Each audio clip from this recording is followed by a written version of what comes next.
Allohning fazli bilan biz shahidlar oilalariga, yetim bolalarning onalariga yetimlik nafaqalarini tarqatishni boshlamoqdamiz. G'azodagi birodarlarning foydasiga xayr-ehson qilib kelayotgan saxovatli o'zbek birodarlarimizga minnatdorchilik bildiramiz.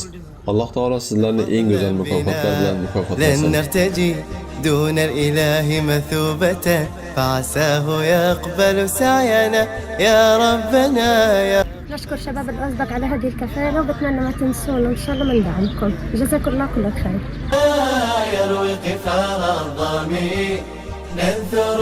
عليكم ورحمة الله وبركاته. نشكر شباب الأوزبك على هذه الكفالة ونتمنى دائما يضلهم مستمرين فيها. شكرا لهم. يزيح العتم عن صدر حزين. السلام عليكم ورحمة الله وبركاته. بارك الله فيكم شباب الأوزبك وجزاكم الله عنا كل خير. أنك حين تعطي منة سترى السعادة.